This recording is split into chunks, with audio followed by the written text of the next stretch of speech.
RC20. Yeah, halftime. RC20 halftime, RC20 and like sketch cassette I've been using lately. It's by like I can't remember what it's called. I'll probably fuck it up. Aberrant Studios or something. Sketch cassette.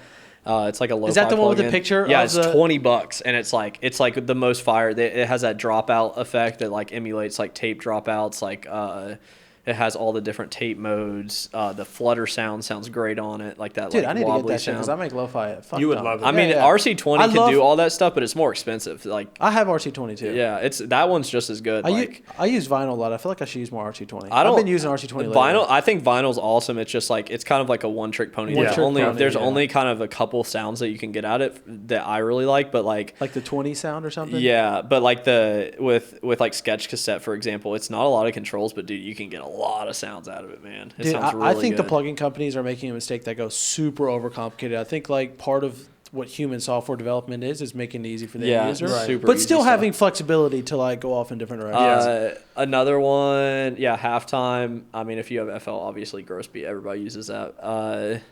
What's more effects plugins that I've been using lately? I use Decimort a lot. That's like it's such a good way to get the old sound if you use it right. You could like use the anti-aliasing filter, and it like cuts the highs off in a way that's not creating like these ugly resonances. It's that same thing that I do with Reactor 6, where I downsample it. Yeah, you downsample it. But it's like you're downsampling it, but you're not like people think I'm like EQing it, but it's not EQing it. It's like literally like killing frequency kills it. So it sounds way different. So that's like pretty cool. I mean, that's what like 40s talked about. Drake's producer doing on a lot of Drake shit is just like killing all the high frequencies with downsampling.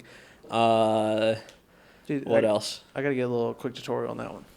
Everything that goes in the lo-fi realm, I'm always like. Yeah, you'd like. Well, hey, real quick, Andrei, I always see you pulling out RC20 for like people who have. I mean, it's only $20. People want to go pick it up. Can you like RC20? What's some good? It's like $80. Yeah. Oh, 80? Is it? It's not cheap, bro. No, it's. I mean, but it's worth it. Like if you're gonna make hip hop, that's a pretty. Agreed. That's a standard one. You gotta have that one. But what's one way that you would use it? So like they just got it or they got this thing, they should try. What do you 100%. Well, obviously, like one of the biggest like attraction factors for it is that it has like all of those old sounding effects, like the vinyl warble, like the noise, the digital distortion. It sounds like. It makes stuff sound really old, but you have a lot of control over the parameters. Like something like vinyl, like Drew said, you're kind of like limited in the range of options that you have. RC20 lets you do a bunch of stuff. There's a reverb in there. There's like the bit crush type thing. So it's like you could get the old sound, but you have control over a lot of different things. I always use it to like spice up the melody. Pretty much all the like good producers that I watch like videos, tutorials on online are pretty much always like I'm talking about like Kenny Beats. Who else? Like Take a Day Trip. Yeah, like, Day Trip uses it. They said on pretty much everything. You know Day Trip, right? They made Panini.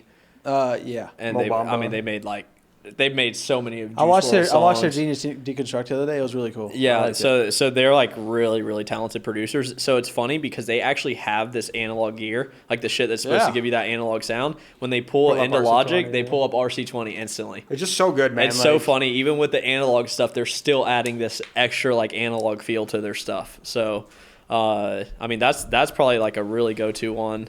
Looperator's sick. Have you heard of that? No, I haven't used that. It's like $150, but it's another one of those. It's like basically it has like you feed it a melody loop, and then you could like do different effects on different sections of the melody loop through Looperator. Mm-hmm. So it's like really good for tweaking melody loops. Like using just Looperator, you could like flip the sample completely. Like you could do doubles. Like it's almost like somebody's. It looks fun. Looperator looks really fun. It's sick. It's expensive, but man, I'm fucking. Some of it kind of reminds me of MPC production. That's what I'm saying. That's what I'm saying. It reminds me of like J Black double triggering it or something like.